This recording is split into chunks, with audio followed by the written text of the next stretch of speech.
సమాచారం వాట్సాప్ ఛానల్లో జాయిన్ అవ్వండి. అన్ని విశేషాలు ఎప్పటికప్పుడు తెలుసుకోండి. నమస్కారం, ధర్మ సందేహాలు కార్యక్రమానికి స్వాగతం.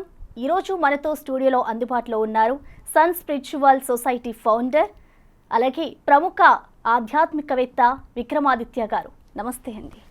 సూర్యోస్మితల్లి. గురువుగారు, ఇంకొకటి, చాలామంది కూడా శివాలయాల్లోకి వెళ్తే ప్రదక్షిణాలు అలా చేయాలి, ఇలా చేయాలి, ఇలా చేస్తే మంచి జరుగుతుంది అని చెప్పేసి అంటూ ఉంటారు. కొంతమందికి నిజంగానే ఎలా చేయాలో కూడా తెలియదు. చేసినా వాళ్ళకు ఒక సందేహం అనేది ఉంటూ ఉంటుంది. అసలు ఎలా చేయాలి శివాలయంలోకి వెళ్ళి ప్రదక్షిణలు, వెనక నుంచి ముందుకు, ముందు నుంచి వెనక్కి అనేది చెప్తూ ఉంటారు. సో ఏంటి అసలు ఎలా చేయాలి అంటే ప్రధానంగా ఇలా అలా చెయ్యాలి కదమ్మా, భక్తితో చెయ్యాలి. అంటే ప్రదక్షిణ చేస్తే మీకు మన ప్రవచనకారులు కూడా చాలామంది చెప్పారు, ప్రదక్షిణలు చేస్తే ఫలితం వచ్చేస్తుందా అని అంటూ ఉంటారు. ఇప్పుడు ప్రదక్షిణ అనే ఒక 4 పదాలని, ప్రదక్షిణ 4 పదాలు కదా, అవి 4గిట్లని ఎందుకు కేంద్రీకృతం చేశారు, ఒక చోటకి చేర్చారు?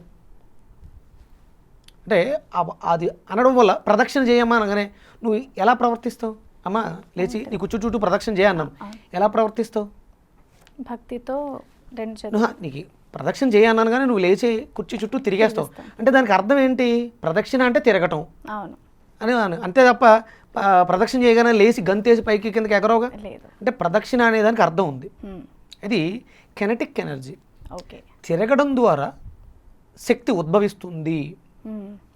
ఒక జనరేటర్, ఒక మిషన్లో ఫ్యూయల్ పోసి తిప్పడం ద్వారా కరెంట్ అందులో లేదు, పెట్రోల్లో కరెంట్ లేదు, మిషన్లో కరెంట్ లేదు, కానీ ఇవి రెండు అనుసంధానమై తిరగటం వల్ల కరెంటు ఉద్భవించింది.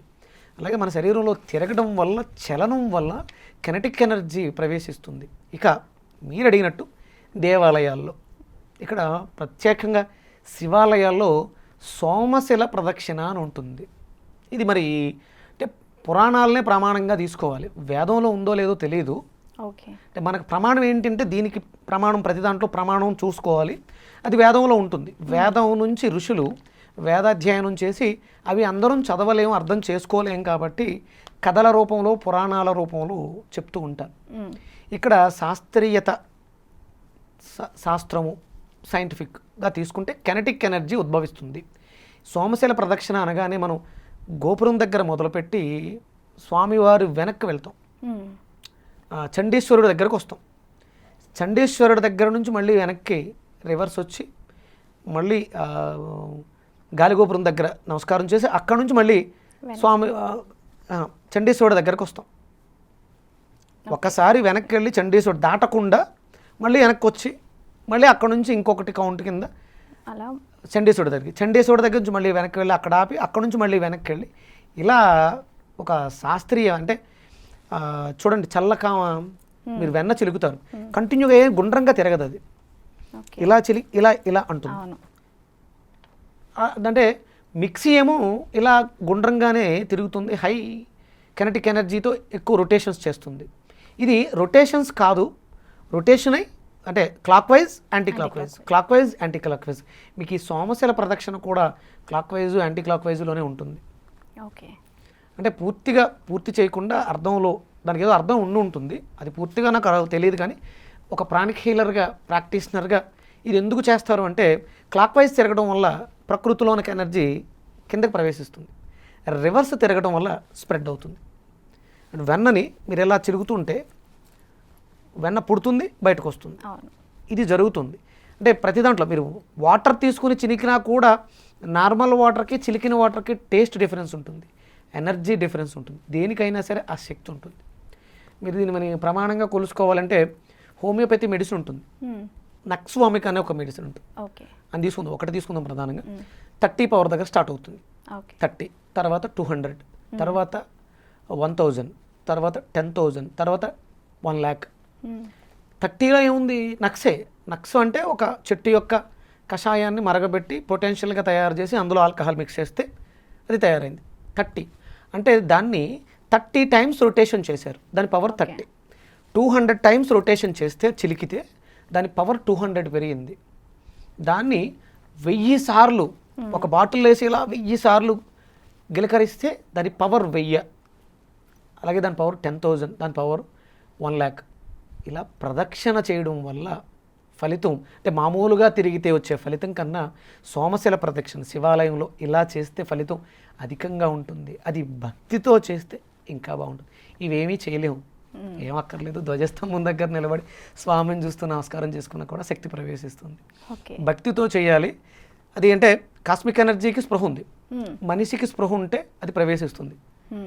మనిషికి స్పృహ లేకపోతే అంటే శరీరం నిర్జీవం అయిపోతే, ఎనర్జీ లేకుండా జీవాన్ని కోల్పోతే తప్ప అది నిరంతరం ఏదో ఒక రకంగా మనలో ప్రవేశించడానికే ప్రయత్నిస్తూ ఉంటుంది.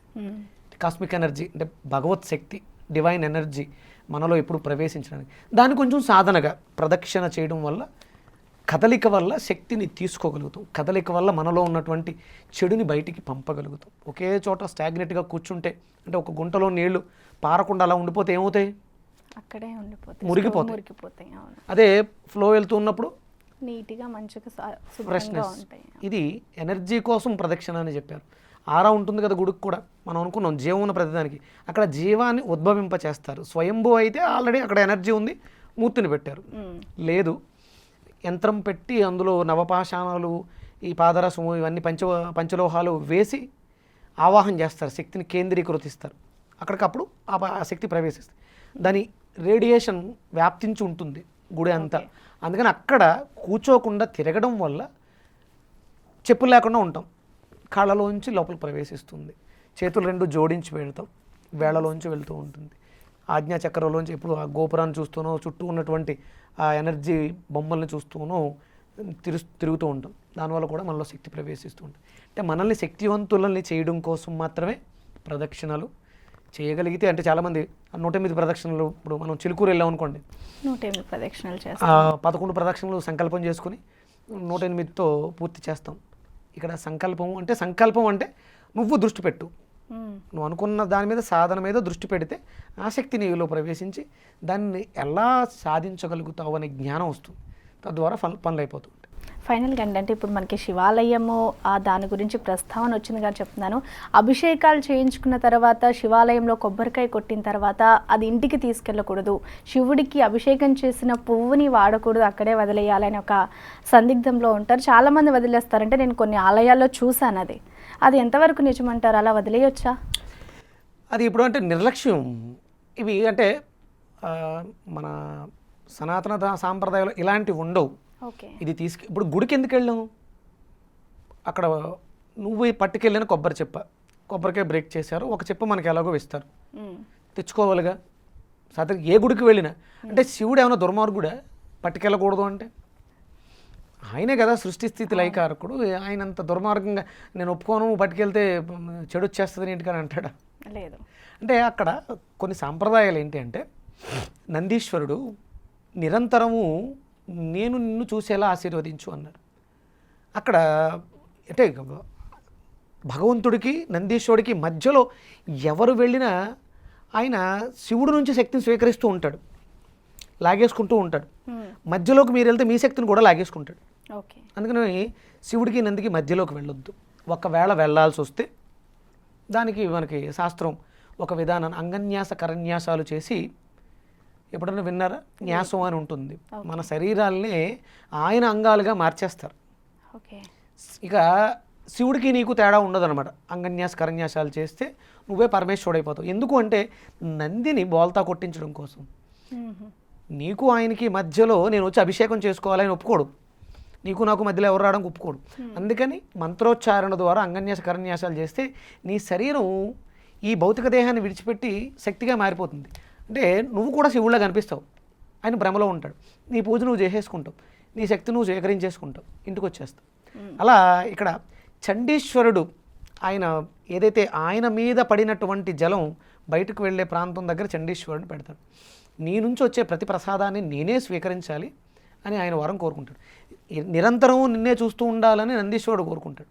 అక్కడ చండీశ్వరుడు నీ నుంచి వచ్చే ప్రతి నిర్మాల్యం నాకే చెందాలి, అభిషేకించినటువంటి జలం కానీ, నీకు నివేదించిన ప్రసాదం కానీ నేనే స్వీకరించాలని కోరుకున్నాడు కదా, అది ఆయనది, అందులోంచి బయటకు వెళ్తుంది. కాబట్టి అందుకని ఏంటంటే ఆ చెప్ప పట్టుకుని నందీశ్వరుడు దగ్గరికి వెళ్ళి ఆయనకి చప్పట్లు అవి కొట్టి, స్వామి ప్రసాదం నేను కూడా పట్టుకెళ్తున్నానంటే ఆయన వద్దండు.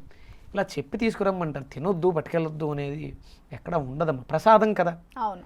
దాంట్లో ఏదో ఉంది, ఆయనకి ఇచ్చాము, దాన్ని స్వీకరించారు, అందులో ఏదో నింపారు, దాన్ని తీసుకొచ్చి తినాలి.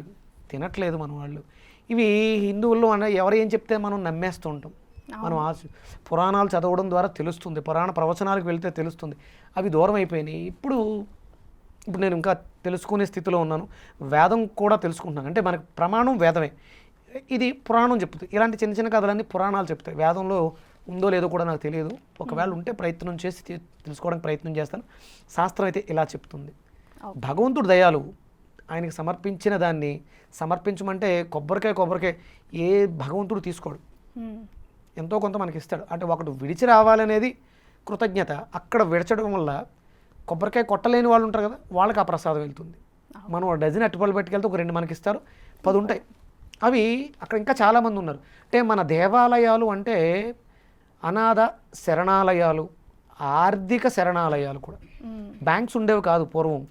ఇక్కడ ఉన్న వాళ్ళందరూ తీసుకొచ్చి అది డిబ్బిల్లో వేస్తే, లేని వాళ్ళకి అన్నప్రసాద వితరణ, ప్రసాద వితరణ. వైద్యాలయాలు కూడా దేవాలయాలే, వైద్యులు కూడా అక్కడే ఉండేవారు. పాఠశాలలు వేద విద్యని నేర్పించేవి.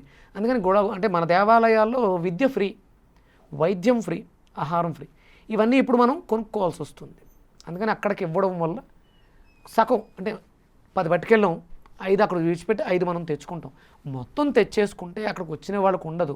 ఇప్పుడు మన దేవాలయాలన్నీ అలాగే తయారైనవి, లేవు. దీపం పెట్టడానికి కూడా నోచుకోని స్థితిలో ఉన్నాయి. అవి ఎండోమెంట్ అంటే గవర్నమెంట్కి వెళ్ళిపోవడం, దానికి ఇవన్నీ వాటి వల్ల. పూర్వం మనకు కావలసినదంతా కూడా మన దేవాలయాల్లో ఉండేవి. విద్యా, వైద్యం, ఆర్థిక సహాయం, బ్యాంక్స్ అన్నీ కూడా మన దేవాలయాలే. అందుకని ఎక్కడా కూడా భగవంతుడు నువ్వు కొట్టింది పట్టుకెళ్ళొద్దు, దీనివల్ల నీకు పాపం వచ్చేస్తుంది అని ఉండదు. అప్పుడు అలా ఉంటే ఆయన భగవంతుడు అనరు.